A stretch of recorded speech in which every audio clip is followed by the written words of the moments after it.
Hello and welcome to Fraser 365. Thank you for taking this 56-day journey through the letters of John. No other writer in Scripture highlights the qualities of God's light, love, and life the way John does.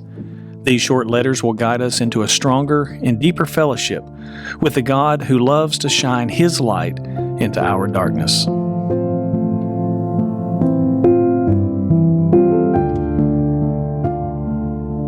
This is day 55 of the Letters of John. Today's title is The Diotrephes Disease. C.S. Lewis said, "Pride. There is no fault which makes a man more unpopular, and no fault which we are more unconscious of in ourselves. And the more we have it ourselves, the more we dislike it in others." Our text today is 3 John 1, 9 through 12.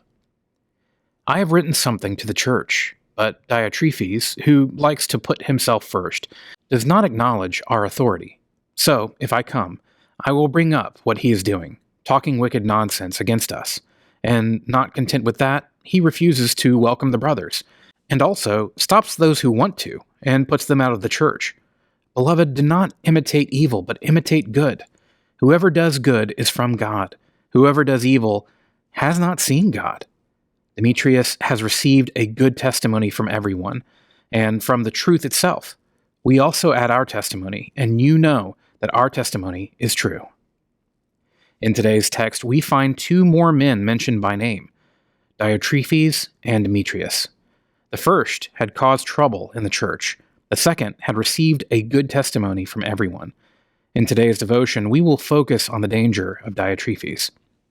David Case and David W. Holdren, in a commentary for Bible students, explains the problems John and the church had with Diotrephes.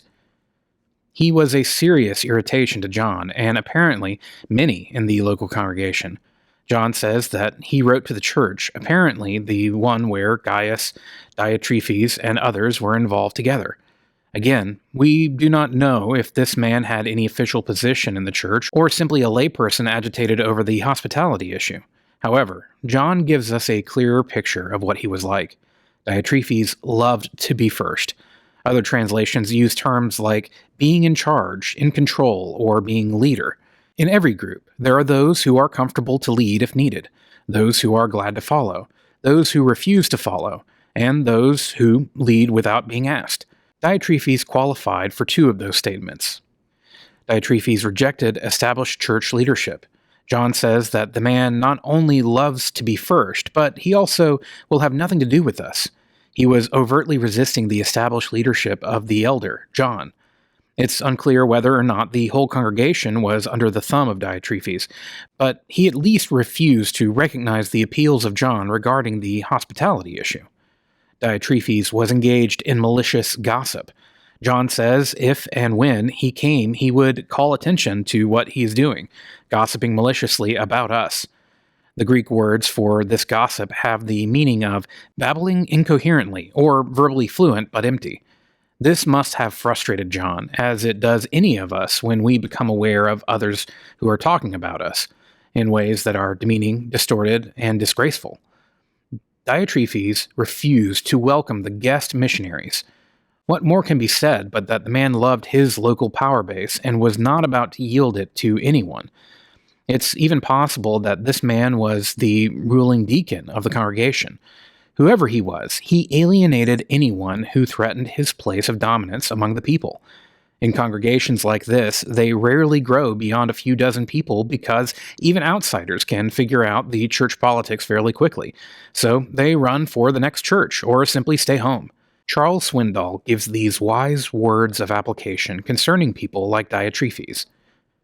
"I'd love to be able to say the days of Diotrephes are over, that they died in the first century, and that his spirit never made it out of those two verses in 3 John. Sadly, the spirit of Diotrephes outlived that era and continues into our own day. In my life of ministry, I can attest to the fact that an acute case of Diotrephes disease with those kinds of symptoms can bring an otherwise healthy church to its deathbed. As strong-minded but spiritually immature people weasel their way into positions of influence, they begin intimidating others to get their way. The problem usually isn't a matter of bad theology, but pride. Not false teaching, but faulty leading.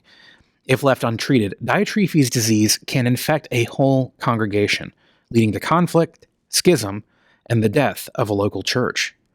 The Apostle John also knew exactly where the original outbreak of Diotrephes' disease would end if it didn't get isolated and removed.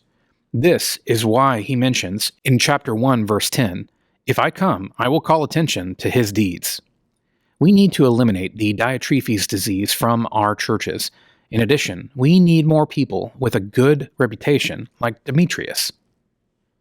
Here are some questions to consider today. In what ways have you witnessed the Diotrephes' disease in your local church? Why is it important that people like Diotrephes are quickly confronted with truth and in love? How are John's words in 3 John 1:11 incredibly valuable in dealing with others in the local church? He said, "Beloved, do not imitate evil, but imitate good. Whoever does good is from God. Whoever does evil has not seen God."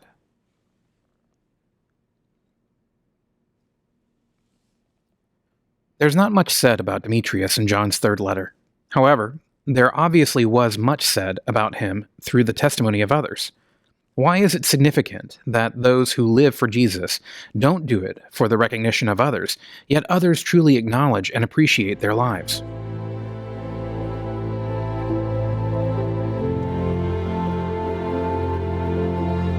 Thanks for listening. Have a blessed day.